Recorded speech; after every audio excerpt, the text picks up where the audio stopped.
Welcome to our top 20 favorite video game music show, a bi-weekly series. This week's theme is Mystical Magical. Right now, this track is from Trine 2, The Thieves Guild by Ari Pulkkinen. They are Finnish. Very nice, but let's get to our official picks. Our first natural selection from Tarot Mystery. This is a Japanese Super Nintendo game put out in 1995. Don't you mean Famicom? Yeah, Famicom. I'm speaking English, though. The track is Playing Tarot, composed by Yasuaki Fujita, chosen by ChiptuneBrony. Now, normally I like to have gameplay footage playing. I couldn't find any, so I'm going to load up an emulator and see what happens.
It's quite interesting to see the game in action because it's really cool.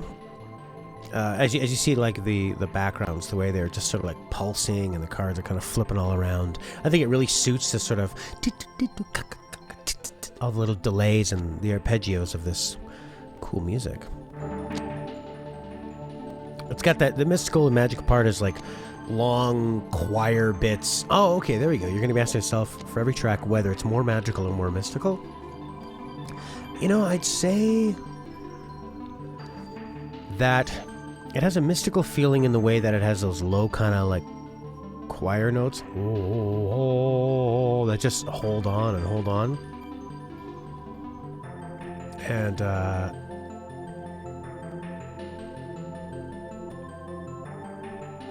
hang on a second, I'm a little confused. I was confused. It was actually playing from the game. Okay, alright. No wonder I wasn't getting any quieter when I turned it down. Oh. So you're hearing this live from the game. It was still playing? Yeah, I'd say it's got the mystical like undertones, but then kind of like the magical bit of it being like a bit kind of hopeful and reaching up, you know? And kind of the bit like intricacies of the arpeggios. Does a great job of making it just seem like there's many things at play, many things spinning around, greater powers. Press the button. Poof, I pressed enter. Strength. You got the upside down man card. Do they all look like naked bodies too? And one person's on the toilet? The jester. Oh shit. Horky, what's up? What's happening with us? Yeah, I guess this is the main theme that plays. Next up, from Chrono Cross. That's right, on the PlayStation 1 in 1999. This is The Sea of Eden, composed by Yasunori Mitsuda, chosen by Rudi.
Yeah, I guess we'd go with mystical there.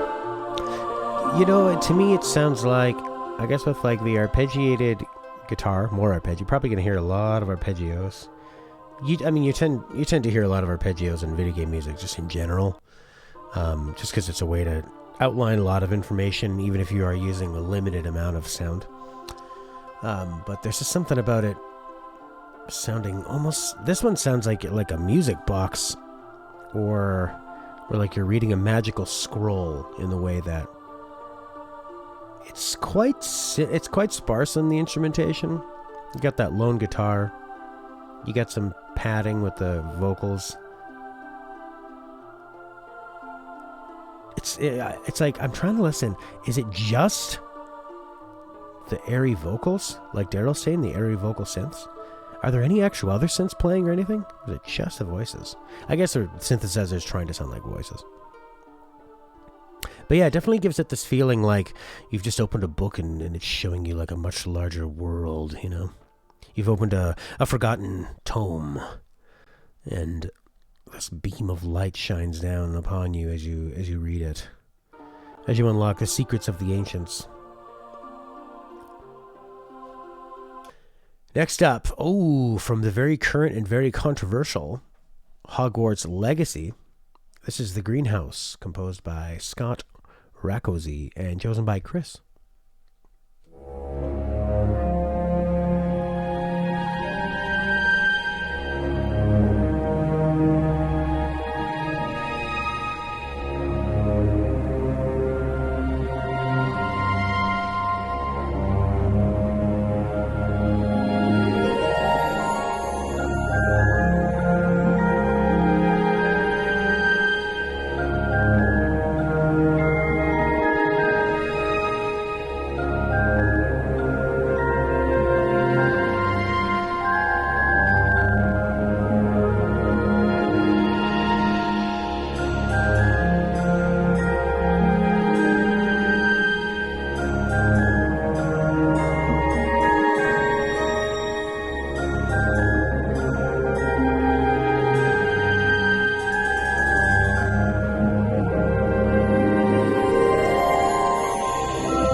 Quite a magical track.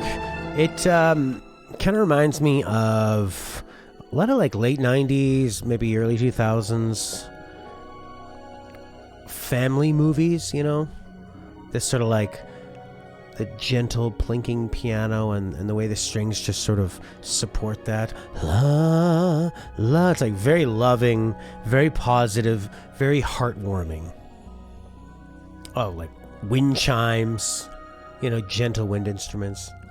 It sounds like spring is coming. It sounds like things being born. And I guess when you think of this being something from the greenhouse, then, especially a magical greenhouse too, where just plants coming to life, you know, from seeds being born, and amazing the viewer and the student with something magical they've probably never even dreamed of before. Like a plant that eats your poop. I guess all plants do that. Next up, from Final Fantasy II, the 2002 PS1 version. God, 2002 seems so late. This is Ancient Castle, composed by Nobuo Uematsu and chosen by Claudio.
That is so Nobuo Uematsu video game for me. Bum, bum, dun, dun.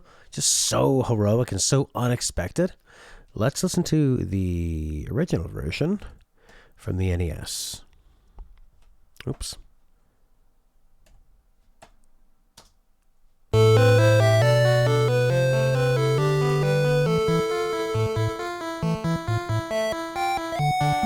Oh.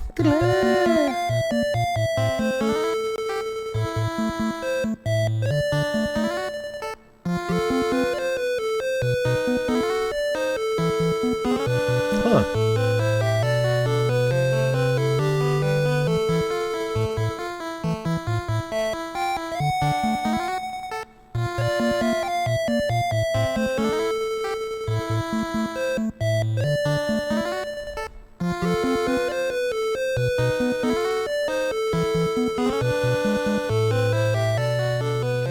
You know, I will say that when I listen to this original, probably because there's just such a lack of instruments in it, it sounds like they're being more sparse with it, like bum bum bum bum bum bum, which gives it like a careful feel or like a Baroque feel, like that. Yeah, that era of classical music, very sort of like hoity-toity. To me, that sounds very much like somebody who is composing something for the royal court or something, you know, like dum dum dum dum dum bum bum bum bum bum bum bum bum bum. Whereas I didn't get that same feel from the redone version. Like this is lush and like it's gentle, but it's not as it doesn't have that like regal royal feel to me. This sounds more like something like out of a magical forest or something. You know what I mean?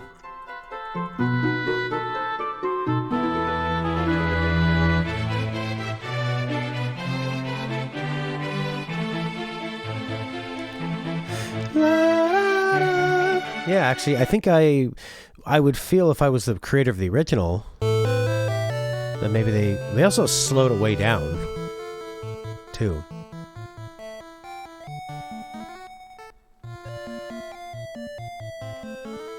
It could be a royal magical forest.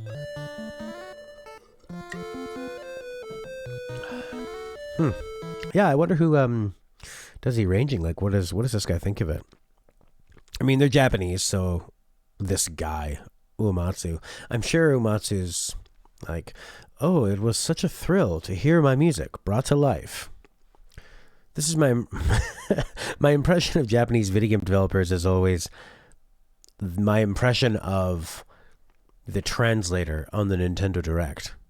Please enjoy this new remastered version of Ancient Castle from Final Fantasy II. So you have two filters there. You've got the translator reading it, and then you've also got and also the filter of it being on sort of this like performance stage, right? And then you also have probably the filter of Nintendo writing it or, telling them what to say. Available today for $49.99. Demo available now.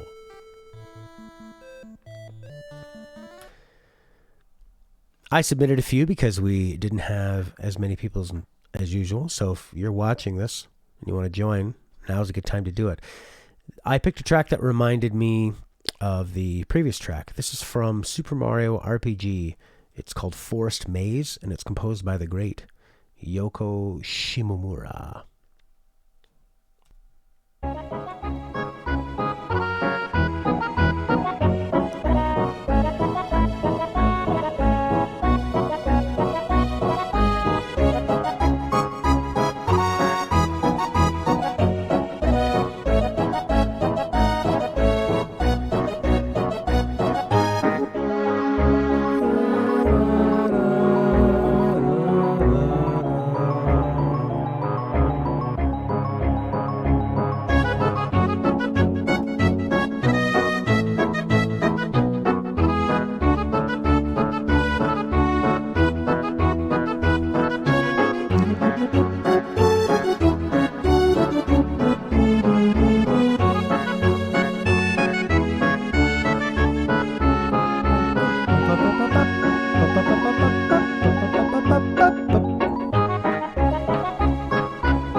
Oh, I like that, Chris.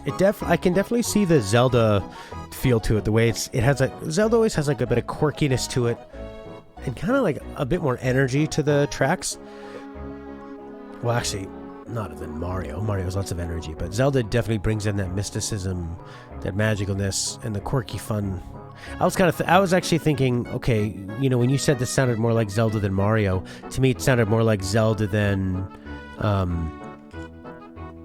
a Squaresoft RPG of the time, which is what this was. Isn't this crazy?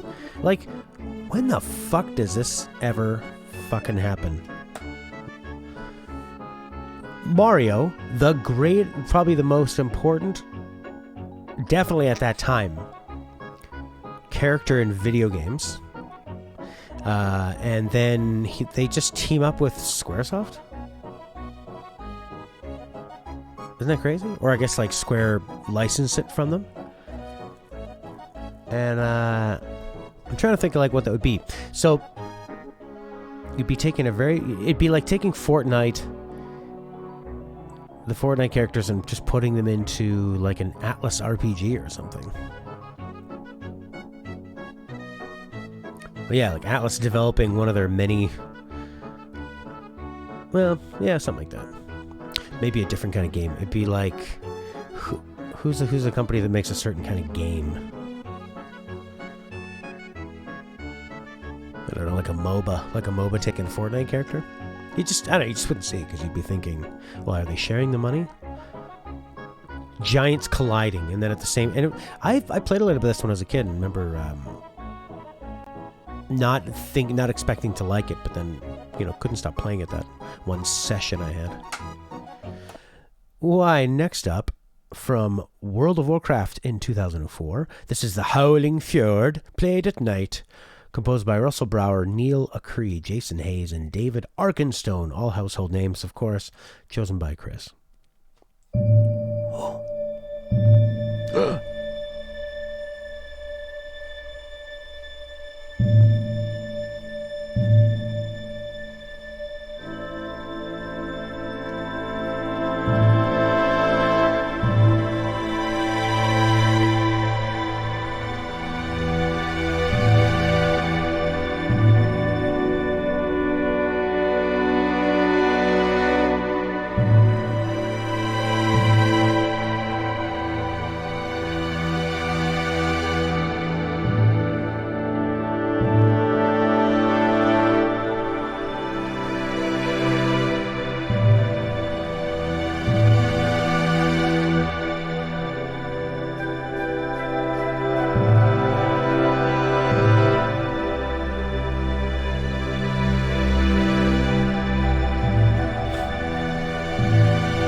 Wow, that is very emotional. Correction, that was not submitted by Chris. That was submitted by ChiptuneBrony. God, that was really powerful, really emotional. It's got, yes, the tension, exactly, Horky. There's so much tension with those long, constant background notes. The synth pads, the way they sound very like icy. All that reverb, that really high piece that's always there. It's weird to have, usually drones are low and bassy and they make you like feel good and they fill out a lot of room. No, this drone note is high and scary.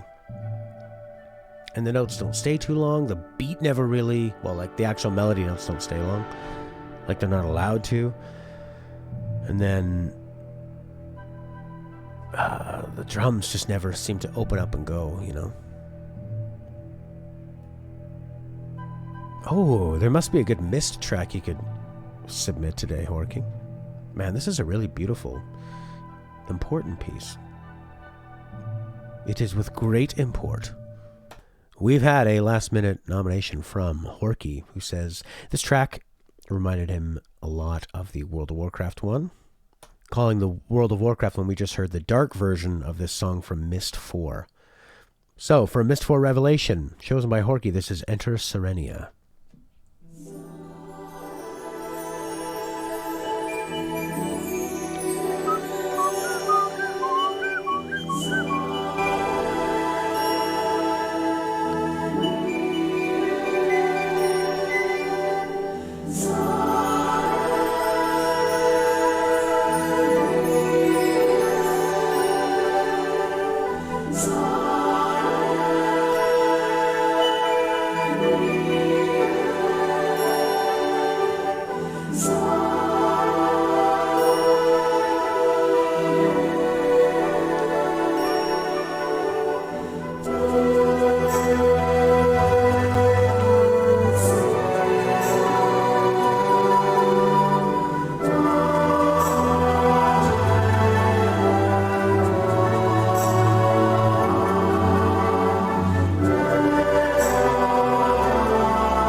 Boy, that is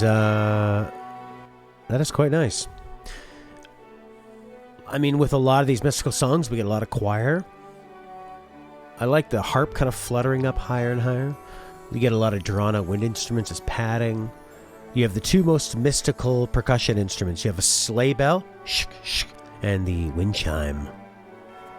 This part gets very emotional and building. It's saying, "Don't judge me, Matt. I've more to say." Do you? Wow, I could see this being in The Witcher. Do you think the Myst people take that as a compliment, or pfft, we make games where you use your mind, okay? So the final place you visit, it definitely has that weight behind it. We have another late edition from Daryl. This is from Planescape Torment. The track is Fall from Grace, composed by Mark Morgan and Richard Band. Oh, with a last name like that. Dick Band. Great. Chosen by Daryl.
Oh, that's a short and sweet little... It's not even a loop, actually, so it just fades out at the end.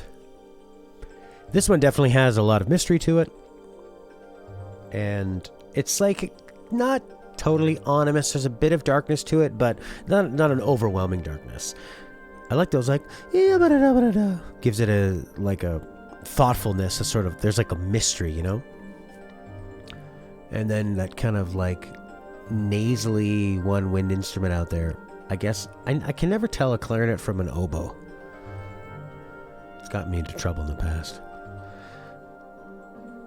And then just like the really careful bloop, bloop, bloop, bloop, bloop, bloop for the arpeggios. A lot of harp. We've been hearing a lot of harp today.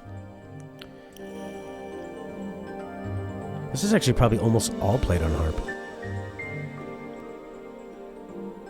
You could, anyway.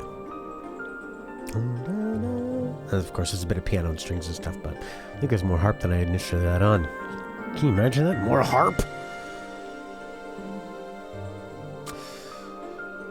Let's see. Mystery or mystical? Or magical or mystical? I'd say magical with a hint of mystical. I did. Next up, from Trails of Cold Steel 4. That's right. None other Senno Kiseki. Number 4. This is Eryn, the Hidden Village.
Another wind chime. Take a drink every time you hear a wind chime today.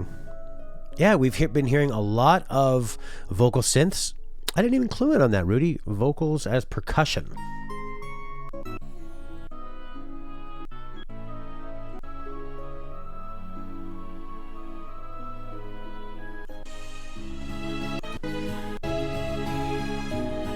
Oh yeah. Yeah, it's almost like an a cappella group, but with a lot of it's like you just took one of those barbershop quartets and then gave them all acid and just stretched them out. Boom doom da doom ba. Hello my baby. Hello my honey. Very magical, very dramatic, very sad. It does have a divinity feel to it. To me this sounds like ripples in a pond, you know? Especially that note just hit. There's something about a harp that sounds like, you know, a little pebble in a beautiful pond, and it just has such a delicateness to it. It's a real delicacy where I'm from. Thank you very much. From Noita or Noita. It was all written in these scrolls. Sounds like the fault of their stars. This is Grotto, composed by Neal Takalainen, chosen by Kris.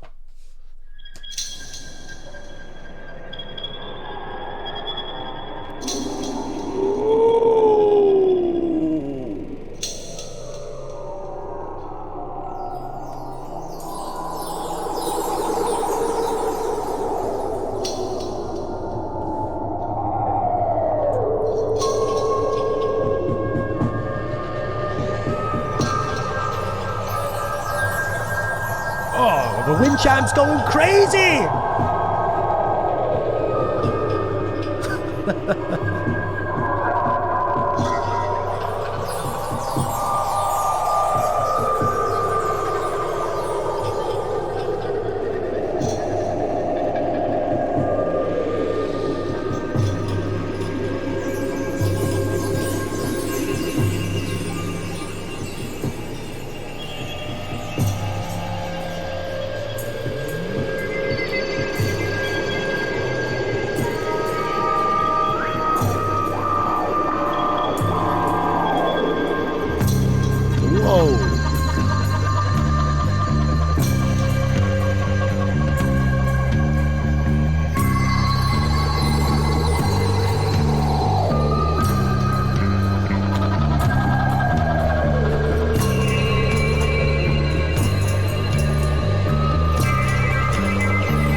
Okay, alright, that's pretty fucking crazy.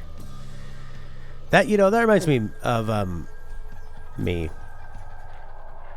Is that a vain thing? But I guess everything we talk about eventually comes back to us. But sometimes I like to be around weird people and interesting people, but I always end up feeling like I'm the cheesiest one, you know? I'm the one that... So, like, if I was playing with a bunch of musicians and they were just playing a bunch of, this... And they're like, come on, let's experiment, man. Then I'd probably be the one that comes up with the bass. And it's like, hey, what if we gave him something to dance to? Huh? What do you think? You know, throw a bone to the audience. You guys do your weird stuff. And they'd be like, you're a sellout! Sometimes I feel that way because I moved to this cool village where there's lots of original music, and I play music all the time for a living, so can't always be original. And I play a lot of covers and do the pub musician thing, and I think, do all the cool artists hate me? They're like, they just want to crash my gig and just play this drum beat over it. Fuck you!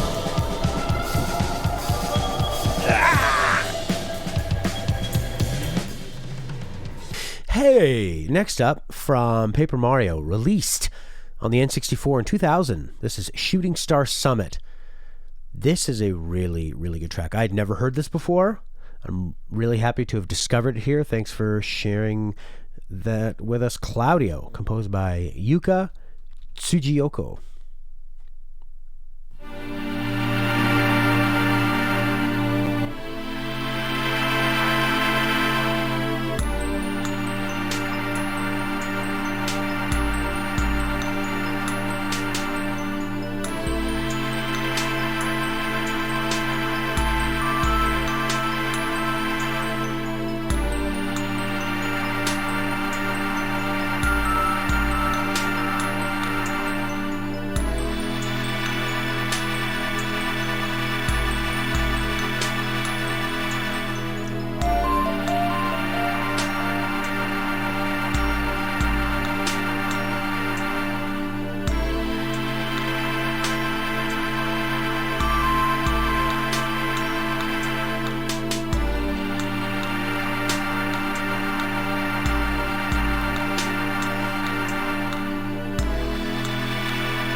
Man, that is pretty wild. That to me doesn't sound anything like Mario.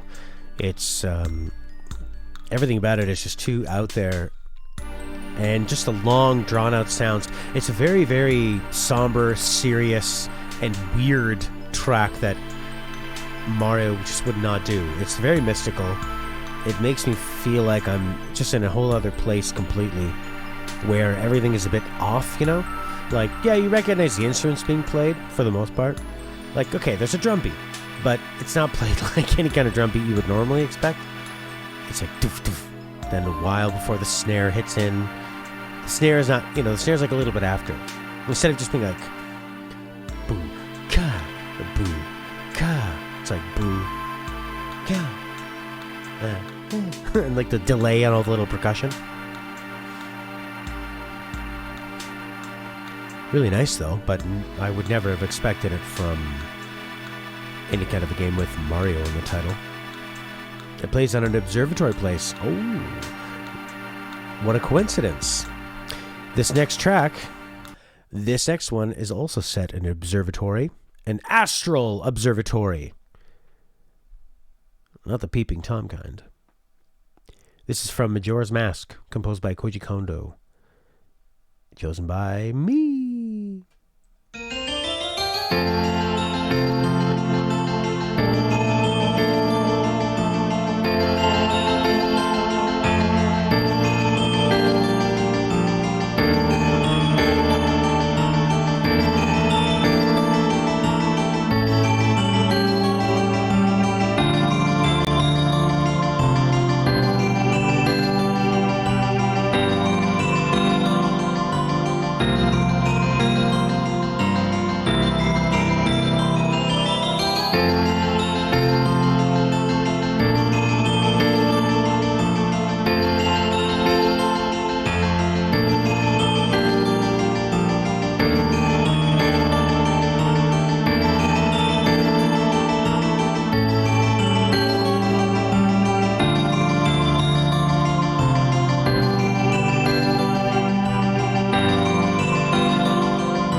Man, that run is so fucking magical.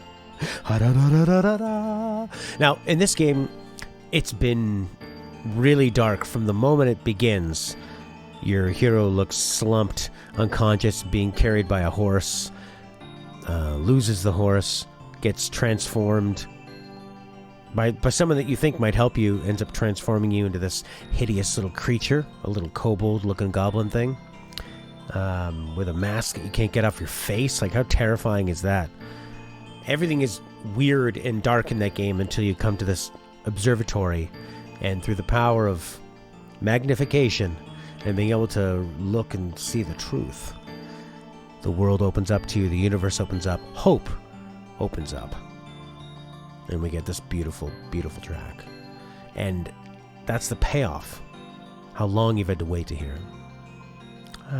One more run.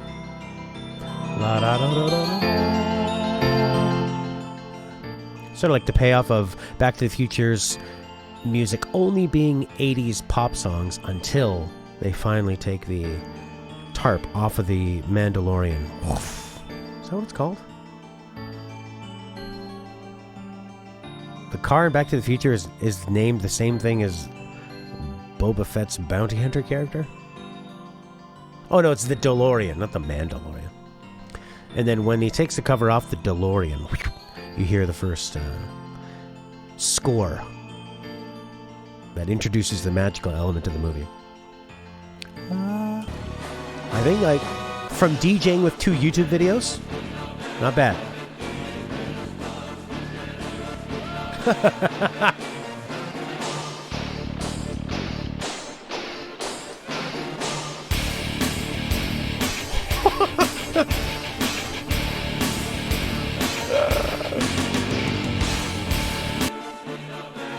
That was pretty good, if I must say so myself, and I must.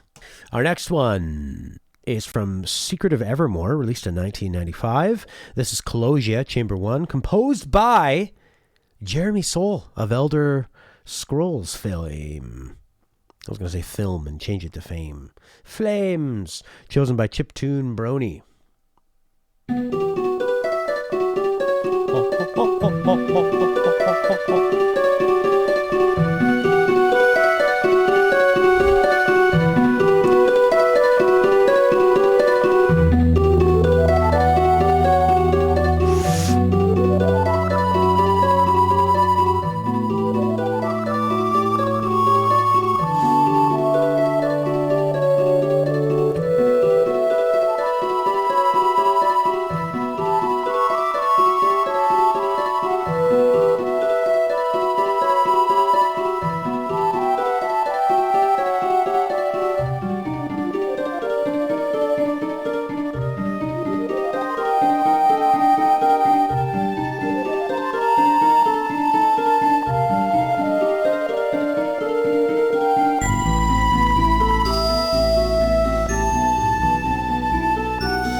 Wow. Yeah, when you say the breathing bit, Horky, there, I think it's because you have this boom. There's sort of the start of the arpeggio, boom, boom, boom, boom, boom, boom, boom, boom, boom, boom, boom, boom, boom, boom, which is about the length of a breath. It's sort of like boom, boom, boom, boom, boom, boom, boom, boom, boom. In the earlier bells. Again, we're hearing very like harp-like arpeggios. You know what I like about this? It doesn't sound like Elder Scrolls, no, but it does have this kind of feeling of, instead of a song progressing, sideways, he's similar to Grant Kirkhope. Is it Kirkhope or David Wise, the Donkey Kong Country guy, where the music sounds vertical. It's like he's set up these different sort of vertical geysers where he's got this harp thing. Boop, boop, boop, boop, boop, boop, boop, boop. It doesn't really sound like it's going anywhere. It's just up and down, and then he kind of has another one that like shoots up, and then kind of another one. It's almost like visualizing fireworks in the sky, and the way you put those together and combo those and have them work together and apart and time them. Oh no, Jeremy Soule did a criminal act? What did he do? Oh, he's so good. Well, I guess, like a lot of great artists and people, are weirdos. And we just have to keep them away. Oh. That's one of the worst ones.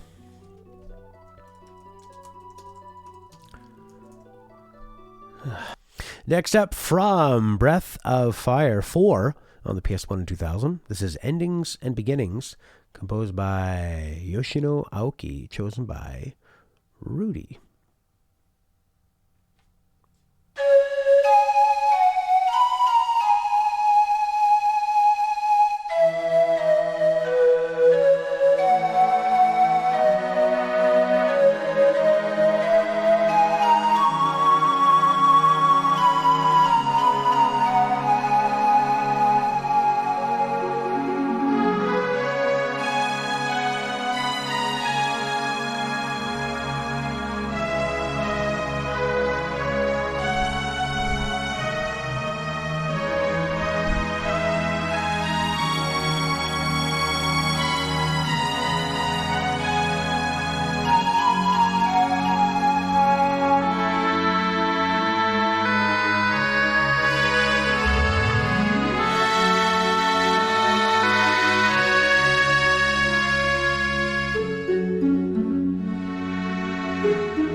Yeah, I like that, Chris. Definitely sounds like something is explaining to you a monumental thing that it has of great import, but positivity. And I was thinking about flutes, and you're like, why do flutes sound mystical? And I think it's because flutes sound like they would be the instrument played up on a mountaintop, you know, like a mountaintop temple, close to the heavens, in a more mystical place, whereas harp feels more grounded to me. And then I was thinking, how did they discover the first wind instrument? I guess, did somebody, like, chop a piece of bamboo down and then the wind blew across the bamboo and made a little flute sound? Can't carry a harp up a mountain. No, that's right. A flute can go up to where any trees are. It's lightweight. Stick in your pocket.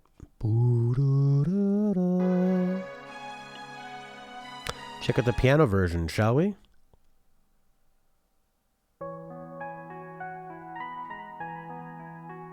Oh, it's more like so loving. This is like hearing a story at bedtime.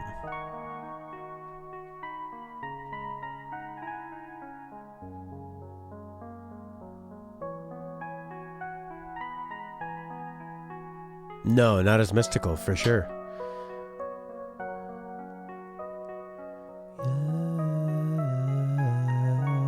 I think a lyre is a guitar, isn't it? A type of guitar thing. Next up, from Age of Mythology, this is Eat Your Potatoes, composed by Stephen Rippey.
Resources.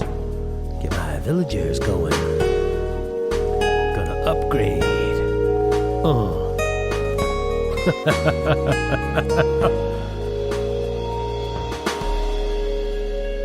Oof. You hear that sub bass? Oh my god. When it goes ta-ta, poof, they hit the lowest possible sub bass hit.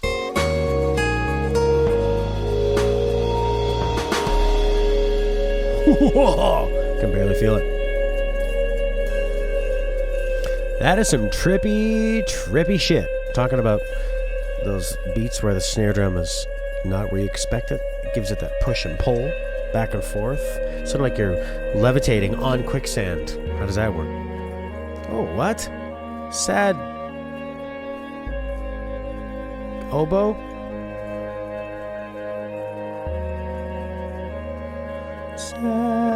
Sad oboe.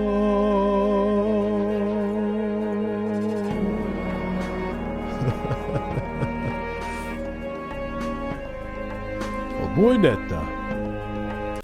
Next up, from Zelda: A Link to the Past on the SNES in 1992, this is Lost Woods, composed by Koji Kondo, chosen by Claudio.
It's weird, you know? It sounds like, you know when people take a happy song and they do, but it's in minor, you know? And they try to make it more dramatic. This sounds like it really should be a happy-go-lucky, Zelda, plucky, bouncy, melodic, village sound song. But then they just, like, change some of the notes. And they just make it sound a little, like, cramped. Unsettling is a great word for it. Yeah, it's very uncomfortable. But it's still going through the motions like it's this happy song. But it's that David Lynch fake suburban smile happiness. Demented. And the way it repeats a lot of phrases, but just alters them slightly over and over again, which, like the Lost Woods, it's like everything is the same, but one thing isn't. It's cool. It's great for the Lost Woods. So yeah, if you've watched any of our really old streams from a few years back when we used to stream games, I used to play this track a lot whenever I needed to chill out at a really difficult section of maybe Dark Souls or probably it's just a Dark Souls from software game. And I would need to just concentrate. I'd turn the game volume off, I'd listen to this, and I'd just try it over and over again. This incredibly ambient track is remarkably from Devil May Cry 4. The song is The Idol of Time and Space. And it is composed by Tetsuya Shibata, chosen by me.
Track. I fucking love it. I love the weight of it, the warm. It's got such a warmth and thickness to it. Like maybe you died, but you made it into heaven, or you've ascended this being. It's a heavenly, powerful, safe blanket of energy and light. And a lot of reverb. It's just so pure and gorgeous. And for some reason, it's in this batshit crazy franchise, Devil May Cry. Oof. And it just, as it slowly cycles through its chord progression, it's got these few touch points of where just squeezes out a little bit and grabs that tension note. I love it. Bonus track, Vigil from the original Mass Effect. Mystical as hell, using that Eastern scale. A lot of reverb, wind instruments. It almost sounds like magical sand whooshing all around you. And just the warm glow of that low bass, almost sounding like the sun is perpetually rising on your discovery.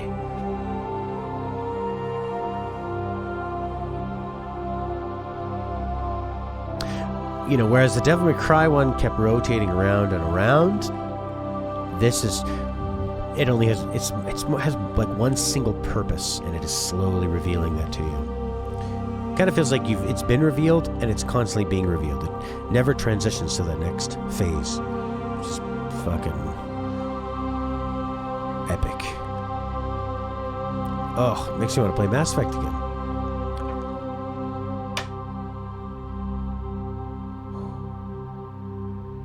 And then does it just disappear?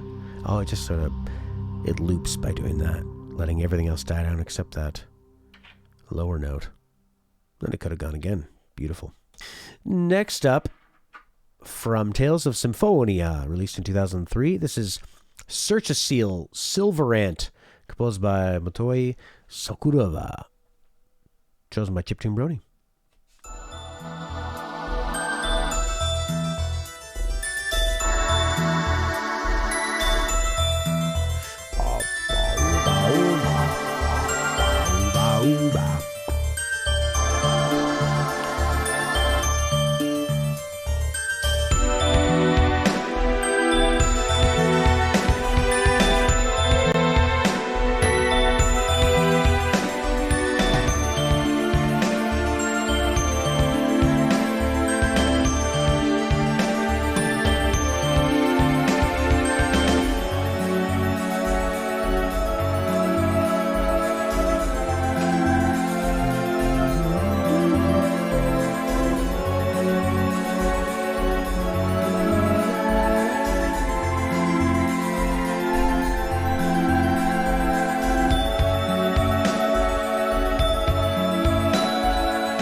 Very mystical indeed.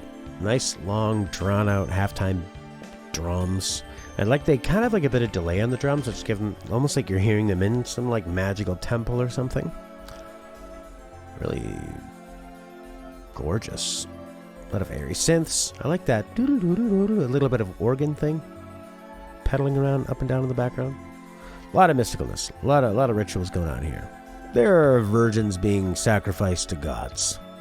Hey, next up, from Magica 2, actually. This is You Maniacs. You Built It Up. Composed by Johan Lindgren. Chosen by Kris.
There you go. See? Horky and Kris. Great work. It does keep teasing a big crescendo. It's kind of like the Shaft theme. You keep thinking something is about to explode, but it never really lets go. It keeps it pretty close to the vest with those same drum beats. Boom, a boom, boom, boom. Never quite lets them keep having their run. And the theremin definitely gives it that weirdness, and it sticks around a lot longer than you think, because when you think it's gone, it goes up to this crazy high register and does what sounds like more of a vocal choir thing or a high female voice, but it's that pesky theremin just sticking around, letting you know that there's something else to it. Because this definitely would sound pretty generic, because to me this kind of sounds like epic trailer music, just big drums and like it kept that filmic kind of cinema style. But yeah, theremin, what a great choice.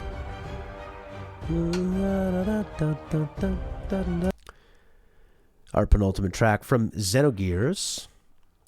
Xenogears! That's right, Xenogears. On the PS1 in 1998. This is Shavat, The Wind is Calling, composed by Yasunori Mitsuda, chosen by Claudio.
So it's got these arpeggios that are sort of playing in a different different kind of time frame as the rest of it, which is cool because then they just keep looping, and because they're not lined up perfectly with the main groove, but they're still in time, they keep kind of repeating themselves, and their first note is at a different point in the other groove, so it gives it this they call that a polyrhythm, like more than one rhythm at the same time. And it's a way of making something, it's actually kind of simple, as long as you just are focusing what one person's doing, sound more complex. And it gives it an exotic, mystical kind of sound. Got a lot of wind instruments, a lot of beautiful, I don't know, like a wood flute, pan flute, or whatever. I like the fretless bass. It really is yearning. Fretless bass with a lot of reverb. Such a magical, but nice and cozy, warm kind of sound to it. And then, instead of having a harp or a guitar, we've got really, really high-pitched, twinkling sort of key sound, like maybe a xylophone, and then some marimba in there as well. So it's like a bit more of a jungly, more jungle, with that awesome bass. Hot Caribbean JRPG music. Bwah, bwah. Yes, you can. Kind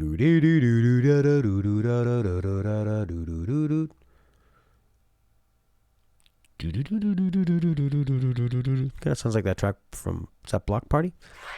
Or TV on the Radio?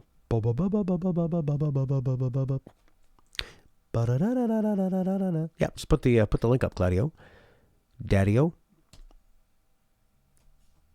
Last track of the day from Final Fantasy VI. This is The Phantom Forest, composed by Nobuo Uematsu, chosen by me.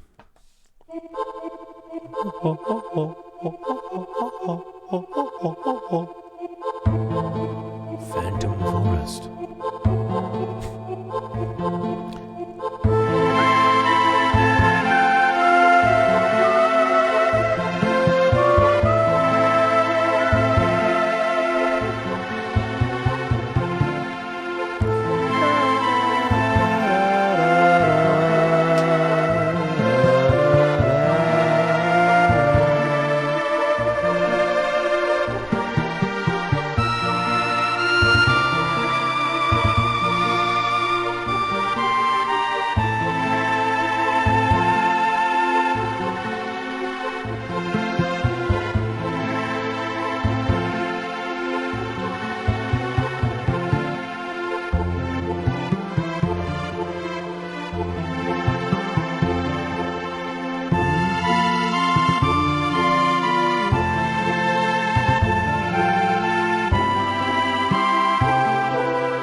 It's hard to talk about. Well, it's easy and it's hard to talk about why Nobuo Uematsu's tracks are so good, and this is one of his greatest of all time.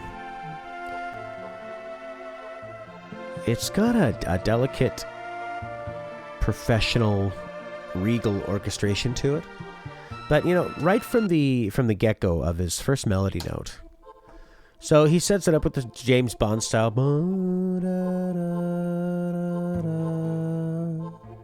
You got it.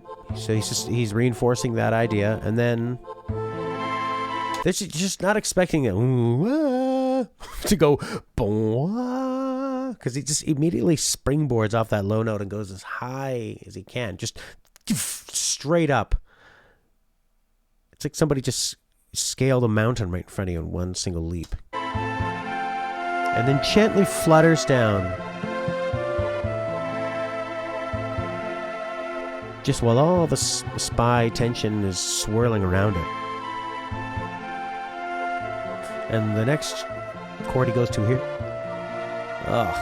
it just like reaches up to the side and ends up like opening up and just wanting to spread its seed everywhere. It's so, it's kind of weird, it's kind of unexpected, but Uematsu knew you were going to hear this stuff over and over again, and you were eventually going to wrap your head around it. And it wasn't. He was never too weird. He was just interesting enough, just dramatic enough, not to be irritating. Oh my god. When he goes over here, it's like he's just taking a breather, taking a little side street, and he's setting you up. And then when he hits that next part, when that main instrument comes back, it's like watching a beautiful fish underwater, like synchronized swimmers just move over and start swimming on its back. And